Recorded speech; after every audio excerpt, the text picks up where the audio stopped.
She had read it so many times that the words had stopped meaning what they said. The confession was 12 lines long.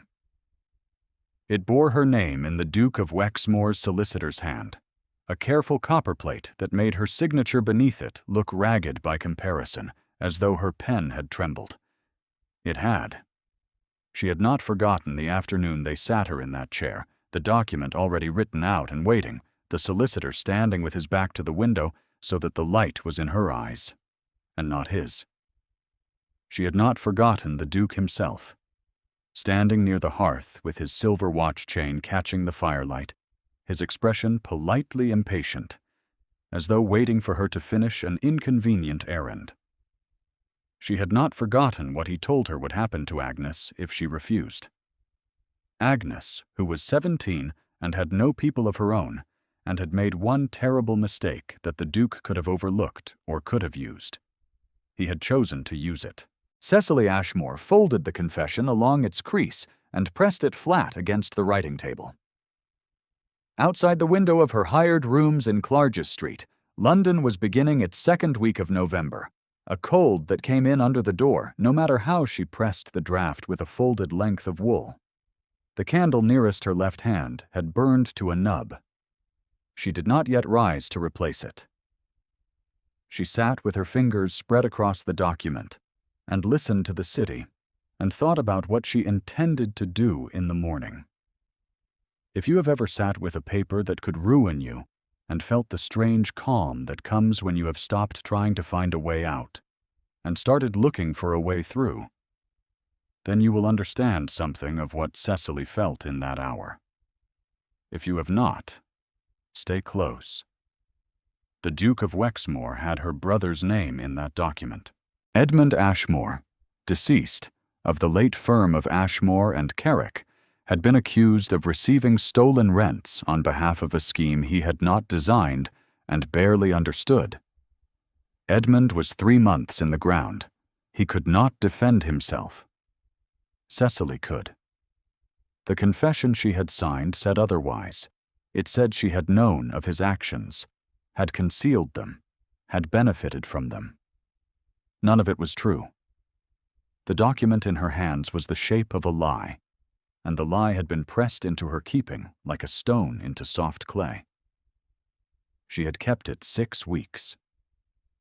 In that time, she had done nothing dramatic. She had accepted a position as lady's companion to Mrs. Dorothea Fielding of Bruton Street, and performed her duties correctly. She had delivered calling cards and read aloud and arranged flowers and accompanied Mrs. Fielding to 2 assemblies at which she had stood against the wall in her plain cream gown and watched the season make its calculations. She had eaten quietly and slept badly and told no one what she carried. What she had not done was surrender it. The Duke wanted the document back. His solicitor had written twice. The letters were polite in the way that certain threats are always polite, and she had not answered them. What she did not know, in those early November weeks, was that she was being watched by someone who had his own reasons for finding what the Duke of Wexmoor had hidden. Lord Crispin Halford, Earl of Fairbridge, had known the Wexmoor estate accounts were wrong for 14 months. He had come to this knowledge the way most men come to useful, inconvenient knowledge, which is through a combination of accident and the refusal to look away from what the accident revealed. His own steward, Petworth, had flagged an irregularity in a shared drainage easement between the Wexmoor lands and Halford's holdings in Berkshire. The irregularity was small. Crispin had looked at it twice, and then a third time, and the third time he had seen that it was not small at all. It was the visible edge of something that went a considerable distance down. He had said nothing, because he was not by temperament a man who said things before he understood them. He had instructed Petworth to gather more. He had waited, and the waiting had cost him nothing he could name, but had deposited a peculiar heaviness in his chest that he recognized from one other time in his life, the year before his wife's death, when he had understood that something irreversible was coming, and could not make it stop. He thought about Eleanor sometimes still. He thought about the particular quality of her patience, the way she had held disappointment in her body without displaying it, the way she had continued to do small things for the household, even in the last months when she was too tired to do large ones. He had a portrait of her on the mantelpiece in his private study at the Berkshire estate, and one in his townhouse in Grosvenor Square, and he did not avoid looking at them. He looked at them and remembered that you could fail a person in ways so quiet and daily that the failure is almost impossible to name, and that the impossibility of naming it does not make it less real. He had not spoken of this to anyone. It was Mrs. Fielding who made the introduction at the Claverton Assembly in the second week of November. Mrs. Fielding was the kind of woman who collected connections with the methodical pleasure of a natural archivist, and the Earl of Fairbridge was, by any reasonable measure, a significant connection.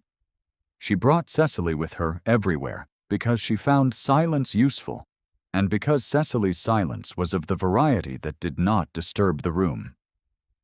The assembly was not crowded. The season proper had not yet begun, and the gathering had the slightly provisional feel of London in late autumn, when the fashionable world is still deciding whether to be here or elsewhere.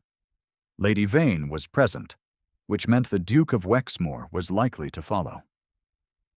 Mrs. Fielding knew this, and maneuvered accordingly. Cecily knew this also, and felt the familiar compression in her ribs that came whenever the Duke was expected. She was standing near the window, watching the room with the particular quality of attention that her 6 weeks of invisibility had refined into something almost useful, when she became aware that a man had come to stand approximately 6 feet to her left and was not talking to anyone. This was unusual enough to note. The room required participation. The man seemed to have declined it. He was tall and dark-coated, his white cravat precise, and his face was turned toward the door with an expression that was not boredom and was not watchfulness, but was something between them, the expression of a person who is cataloging information without appearing to do so. His jaw was set, his eyes were dark and patient. He turned slightly and caught her looking. He did not look away. Cecily looked away first. She was accustomed to looking away first. It was part of the necessary equipment of a woman in her position, the ability to withdraw attention before it could be refused. She smoothed the fingertips of her glove along the window ledge and looked at the room instead. Later, Mrs. Fielding introduced them. Lord Fairbridge, this is my companion, Miss Ashmore. Cecily, the Earl of Fairbridge.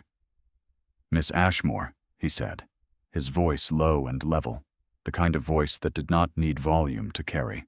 He looked at her with those careful brown eyes, and she had the distinct impression of being seen accurately, which was different from being seen, and she did not know what to do with it. My lord, she said, and gave him the small, composed smile she had made her standard response to introductions. He did not return a smile. He nodded once, still looking at her, and said, You are Ashmore of the Carrick firm. The compression in her ribs became something sharper. She kept her expression still. My brother was, my lord. He died in August. I know, he said. I am sorry for it. He said this as a statement of fact rather than a social formula, which was either very cold or very honest, and she could not, in that first moment, determine which. Mrs. Fielding moved away to greet someone. Cecily remained at the window, her gloved hands folded, and waited to understand what the Earl of Fairbridge wanted from her. What he wanted was to know what she knew about the Wexmoor accounts. She did not tell him. Not then. She told him she was unfamiliar with her brother's business matters and that she hoped he had a pleasant evening, and she stepped away with the practiced invisibility of a woman who has learned to remove herself before a conversation requires something she cannot afford to give. He watched her go. She felt him watching, the way you feel a point of warmth in a cold room without being able to identify the source. 3 days later, she discovered that the Earl of Fairbridge had a library at his Grosvenor Square townhouse that Mrs. Fielding was in the habit of borrowing from, and that in the course of returning a volume of botanical illustrations she had been sent, she would need to go there herself because Mrs. Fielding had a headache. She did not, at this point, believe in coincidence as a governing principle of the universe. She went to the townhouse on the Tuesday morning with the botanical volume under her arm and was shown into the library by a footman to wait. She was examining the shelves when she heard the door. He came in without announcement, which was his house and his right, and he stopped when he saw her. A brief stillness crossed his face, the kind that happens when something expected arrives slightly differently than anticipated. "Miss Ashmore," he said. "I did not know you were here." "I am returning Mrs. Fielding's volume, my lord. I will be gone in a moment." She turned back to the shelves, which she had been reading more for something to do with her eyes than from genuine interest. And then she heard him come further into the room and set something down on the central table. "There is no hurry," he said. She did not know why this unsettled her. It was a simple sentence. She turned back and found him looking at the shelves also, his hands clasped behind his back, his profile steady against the light from the tall window. "You have read Blackstone," she said, because the volume was there and it was something to say. "Twice," he said. "The second time more carefully than the first." There was a silence. Not uncomfortable, which was the thing about it. The room was warm. The fire had been lit early. She stood at her end of the library, and he stood at his, and the distance between them was proper, and the silence was not. "Your brother's name is in a document that does not tell the truth about him," he said, without preamble, still looking at the shelves. Her hands went still inside her gloves. "I am not certain what you mean, my lord." He turned then and looked at her with those patient brown eyes and said, "Yes, you are." She held his gaze for 4 full seconds. His expression did not shift or press. He waited with that quality of absolute stillness, and she thought, with a feeling like something cracking open. He already knows. He is not fishing. He is asking me to confirm what he has found by another route. "The document," she said carefully, "names my brother in connection with misappropriated rents from the Wexmore estate." "And does it tell the truth?" "No," she said, and the word fell into the room like a stone into still water, and she felt the ripples of it all the way to the base of her throat. He nodded once. He did not express surprise. "How did you come to sign it?" he said. It was not phrased as a question. She told him about Agnes. She did not tell him more than that. She said a young woman's safety had been held as surety, and she had signed the document to secure it, and that the document was in her possession. She said this clearly and without trembling, which required a specific kind of effort she had been practicing for 6 weeks. He listened to the whole of it without speaking. When she finished, he said, "Do not surrender it. Whatever he asks through the solicitor, do not surrender it." "I had not intended to," she said. "No," he said, looking at her. "I did not think you had. If there had been anyone in the room to observe them, they would have seen nothing of consequence. A woman in a sage-green Spencer jacket standing near a library window, a man in a navy coat standing 12 feet away. A conversation that from the outside appeared to be about nothing in particular. They would not have seen the thing that passed between those two people in the quality of the silence. Before he turned, and she collected the botanical volume and went back to Bruton Street with something she had not had in 6 weeks sitting in her chest, careful and unfamiliar, like a coal lit in a cold room. She did not name it. It was too early to name it.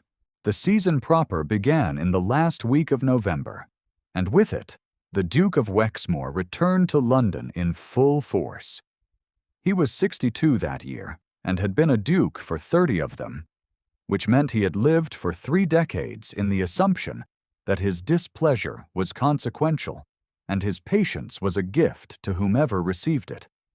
He had not expected that a woman with no money and no family would hold a document he needed for 6 weeks and not flinch. He revised his approach. At the Hartley Music Hall, he arranged to be standing near the door when Cecily arrived with Mrs. Fielding. She saw him before he spoke. She had developed a specific early warning awareness where the Duke was concerned, the way prey animals develop specific responses to a particular kind of quiet. "Miss Ashmore," he said, addressing her with the pleasant surface and the cold underside that she had come to recognize as his operational register. "Still in town, I see." "Still in town, Your Grace," she said, and gave him the composed smile. "I had hoped we might have resolved our little matter by now." He spoke quietly, which meant the people immediately around them might not hear, but that some of them would. Lady Vane, 3 feet to his left, smiled at nothing in particular. She had, Cecily would later understand, been placed there deliberately. "I received your solicitor's correspondence," Cecily said. "I have not yet had occasion to respond." "Occasion," he repeated, with the pleasant surface at full brightness, "is something one makes, in my experience. I wonder if you might make it soon. The document is, after all, merely an inconvenience to everyone while it remains where it is. To some, more than others." To some more than others was the 3rd time the Duke had, in Cecily's hearing, described her as a problem with a shape rather than a person with a name. The first had been in his study, the afternoon of the signing, when he had told his solicitor that the Ashmore situation needed to be tidied. The second had been at the Claverton Assembly, when she had heard him tell Lady Vane, across a distance of 12 feet, that the girl was clinging on beyond what anyone could consider decent. The third was now framed as concern for mutual inconvenience, with Lady Vane positioned to carry the register of it. "I will take the matter under advisement, Your Grace," Cecily said, and moved on. She did not let herself look for the Earl of Fairbridge. She had no claim on his presence, and could not afford to have been seen to want it. But he had seen the exchange from the far side of the room. His steward Petworth, standing at his shoulder, had followed the direction of his gaze, and said nothing. The Earl said nothing either. That evening he wrote 2 letters, one to his man of law and one to a senior peer he had known for 20 years, and he sealed them both himself. The following week, Cecily received a note in an unfamiliar hand, asking whether she would walk in Green Park on Friday morning.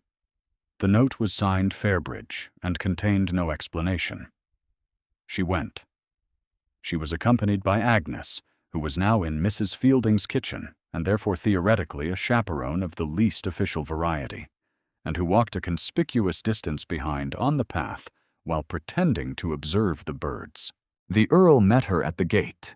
He was wearing the navy tailcoat, and his expression was its customary quality of attention, held inside restraint. He fell into step beside her at the correct social distance. The drainage scheme, he said without preamble, covered a systematic removal of rents from 4 properties on the Wexmoor estate over 9 years. Petworth has traced it through 2 sets of accounts. Your brother discovered it in the spring before his death. He paused. He came to me. I did not understand the significance of what he was bringing me in time to act before he died. That is something I will not make whole, but I want you to know it. Cecily walked 3 more steps before she was able to speak. He came to you? Yes. He said nothing to me. He was protecting you, I think, the Earl said quietly. She stopped walking. The bare November trees were against a flat white sky, and Agnes was some distance behind, pretending to study a pigeon. and Cecily stood on the path and thought about Edmund, who had always been better at courage than at saying so. The compression in her ribs had a different quality now. Not fear. Something rawer and less manageable. "What do you intend to do with what Petworth found?" she said. "Present it," he said, "to people whose position means the Duke cannot dismiss the finding." He looked at her steadily. "But the document you hold is the piece I need. It is the evidence that he pressured a witness. It proves the confession was obtained rather than freely given. Without it, the accounts are an irregularity. With it, they are a pattern." She understood what he was asking. She had understood it before he asked. "When?" she said. "There is a dinner at Lord Chetwood's on the 14th. Wexmore will attend. Chetwood is on the standing committee that oversees the Wexmore Estates Charitable Trust. If the accounts and the document are presented there, in that room, with those witnesses, the Duke cannot quietly make it disappear." "He will say the confession is genuine," she said. "He will say I signed it freely." "Yes," he said. "And I will say that I spoke with your brother 6 months before his death, and know what he discovered, and that I failed to act on it in time. Which is the truth." He said this without self-exculpation, as a plain fact. "And you will say what you said to me in the library. Simply and clearly. The room will contain 7 men whose collective interest in the Duke's conduct outweighs their interest in protecting him." She looked at him. He looked back. His eyes were patient in the way she had come to recognize as his particular version of it. Not the patience of someone waiting for her to arrive at the answer he had already chosen, but the patience of someone genuinely prepared to receive whatever answer she gave. "You understand," she said, "that if it fails, I will have surrendered the one piece of protection I have." "Yes," he said, "and you believe it will not fail."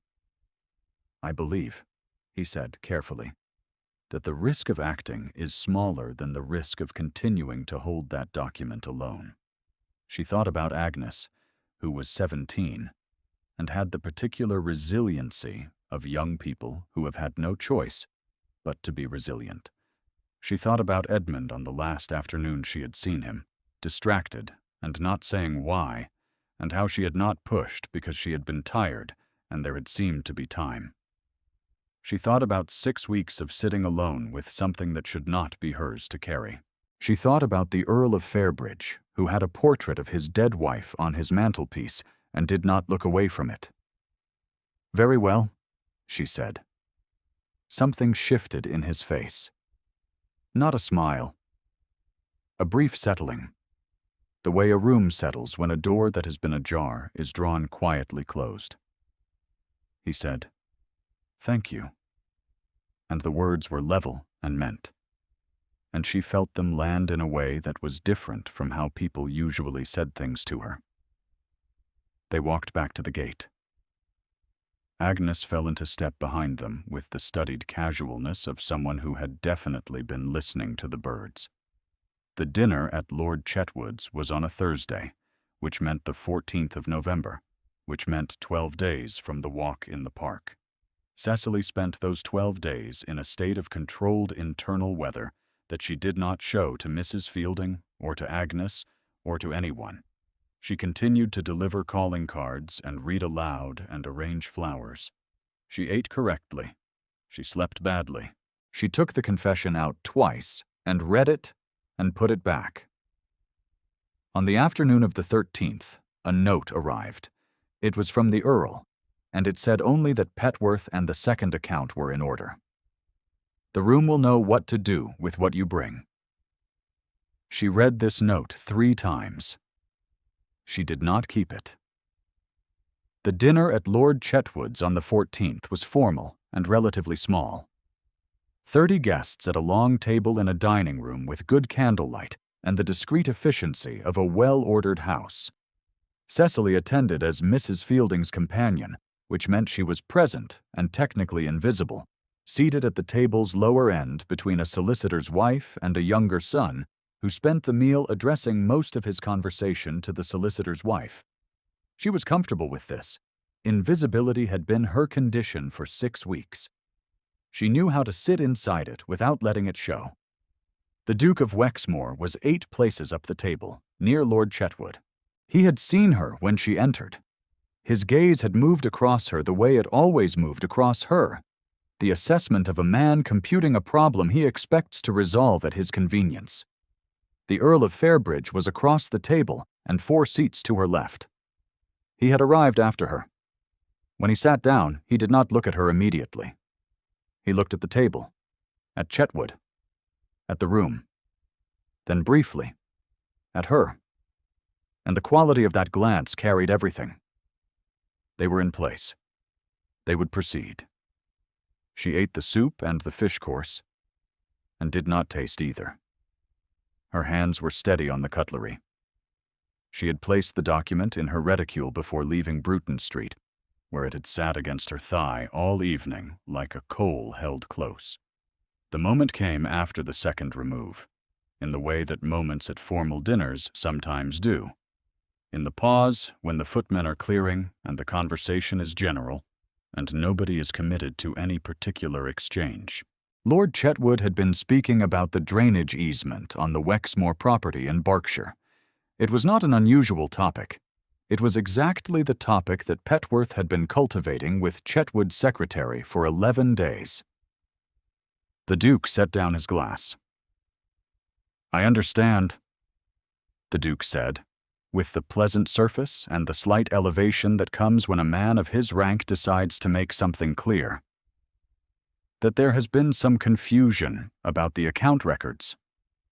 I'm glad to say that confusion is of a piece with a good deal of nonsense circulated by a young woman whose brother was discovered in an irregularity before his unfortunate death. A woman who signed a full confession to her knowledge of the matter." He smiled, which was the most unpleasant expression his face produced. "I should not like the confusion to persist." The room was quiet. It was the quality of quiet that means everyone has heard and is waiting to see what happens next. Cecily opened her reticule.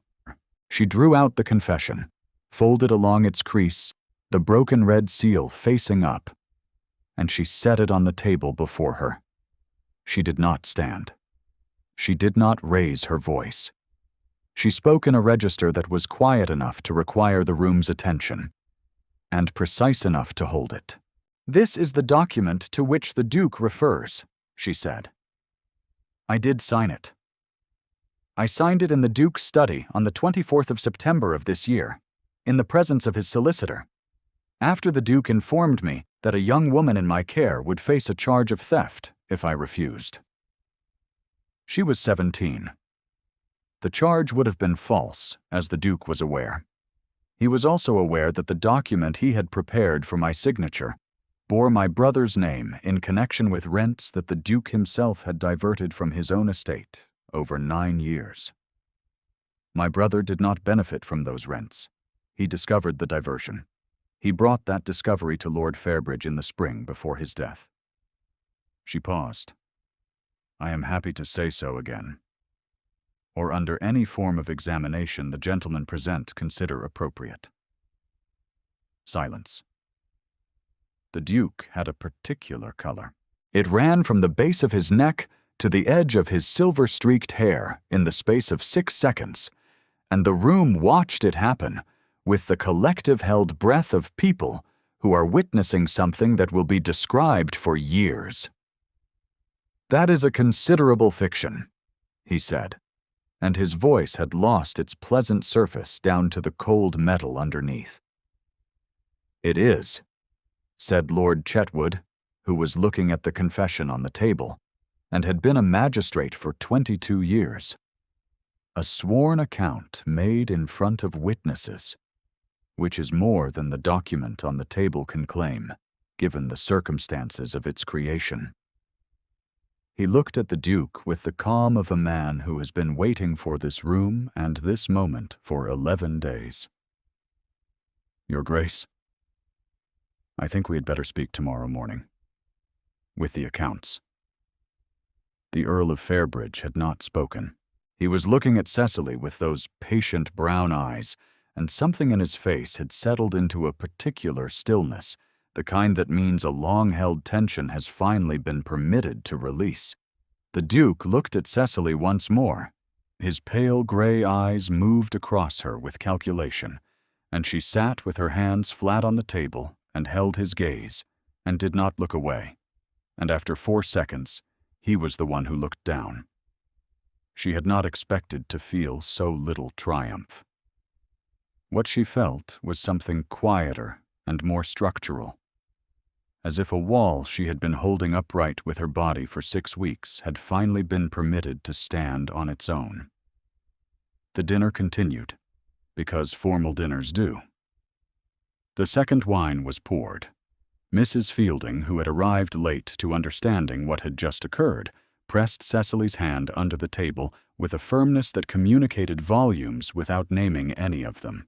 The younger son turned from the solicitor's wife to ask Cecily something about the opera season, and she answered him composedly and ate the next course, and was quietly present in the room for the rest of the evening.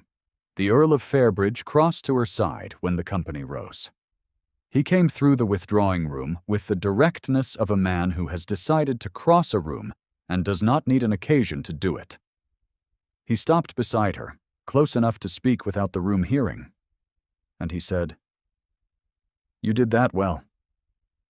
The words were level and without ornament, which was how he said the things that meant the most, and she understood that by now. "I had adequate cause," she said. "Yes," he said. "You did." He paused, and she watched his jaw, the particular set of it, and recognized that he was about to say something he had been carrying for longer than this evening. "I would like, with your permission, to call in Bruton Street. Tomorrow, or whenever you are at leisure." She looked at him. The room was behind them, the candlelight warm and the conversation general, and she was aware, in the way she had been aware of him since the Claverton assembly, that he was standing very near, and that her body registered his proximity with a precision her composure did not entirely govern. "I am at leisure most mornings," she said. "Then tomorrow morning," he said, and something in the asymmetry of his mouth resolved briefly into something that was almost a smile, and was, she thought, far more legible than a smile would have been. She did not sleep well that night either, but for reasons that were entirely different from the ones that had kept her awake for the previous 6 weeks. He came at 10:30 on the Friday morning, which was decorous and precisely on time, and Mrs. Fielding received him with the cheerful warmth of a woman who has already decided what she thinks and is pleased to have it confirmed. Agnes brought the tea. Cecily sat across from the Earl of Fairbridge in Mrs. Fielding's drawing room, and was aware that her hands were very still in her lap, and that she was breathing with more attention than usual. He drank his tea. He spoke with Mrs. Fielding about her late husband's botanical interests, which were relevant to the illustrations he had lent, and he was unhurried and specific and thoughtful, in the way that she had come to understand as his particular register. The way certain people are consistently themselves regardless of who is watching. When Mrs. Fielding excused herself for her morning letters, he set down his cup and looked at Cecily. "The accounts have been submitted to Chetwood," he said. "Petworth presented them this morning. There will be a formal inquiry. It will take time, but it will not disappear." "And Edmund," she said, "will be named as a man who discovered the irregularity and attempted to bring it forward," he said. "Not as a party to it." She was quiet for a moment. The coal that had been sitting in her chest since the library came loose from something, and she felt it as a warmth that moved up through her ribs and settled behind her eyes, and she pressed her lips together and looked at the window, and did not cry, because she was Cecily Ashmore, and she was 26 years old, and she had been carrying this for 6 weeks, and she was not going to cry in Mrs. Fielding's drawing room. "Thank you," she said. "It is not a gift," he said, and his voice was quiet and precise. "It is what should have been done. I should have acted sooner. I failed your brother in that, and I am sorry for it." He said sorry the way he said most things, with the weight of someone who had looked at the truth until it settled and had not looked away from it. She thought of the portrait on the mantelpiece. She thought of a man who had learned to sit with his own failures without dismissing them or being consumed by them, who had arrived at some middle place where honesty was simply what you practiced when the easier options had stopped being available. "You acted when it mattered," she said. He looked at her. The morning light was ordinary. London November light, flat and gray through the drawing-room window, and it did not flatter anyone. And his face in it was exactly his face, without the candlelight's enhancement or the assembly room's softness. He was 35, and there was tiredness in the set of his eyes, and the particular kind of gravity that accumulates in a person who has spent a long time inside a loss. She was looking at him, and he was looking at her, and the drawing room was quiet around them. "I would like," he said slowly, "to call again. Not only in connection with the inquiry." Her heart was doing something her composure could not fully suppress, and she was aware of it as a physical fact. A quickening at the base of her throat that she hoped did not show. "I would not object to that," she said.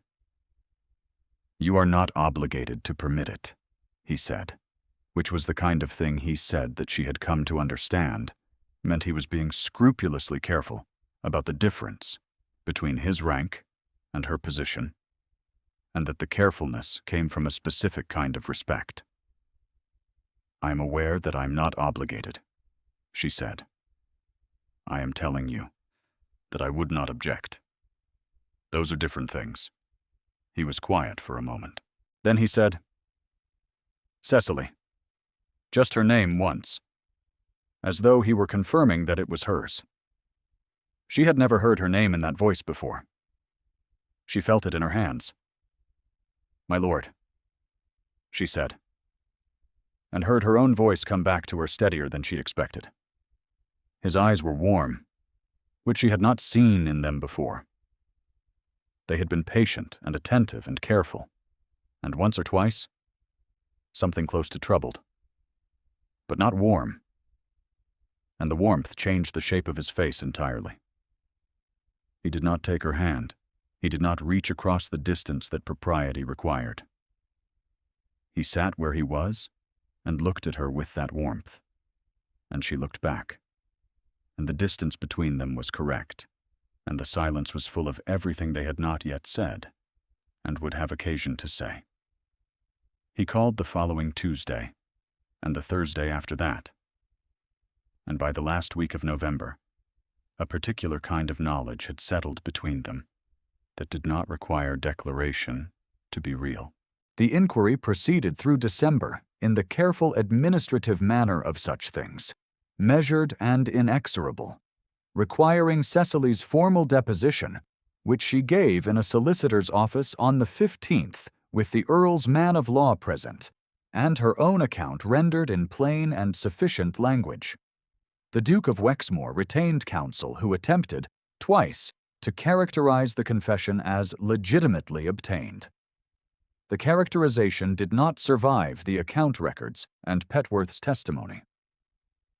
The Duke did not attend the assembly at the Broughton House in the second week of December. Lady Vane attended, and she looked at Cecily across the room with an expression that had lost its calculation and contained something almost like uncertainty, which was the closest Lady Vane was likely to come to correction. And Cecily gave her a composed smile and moved on.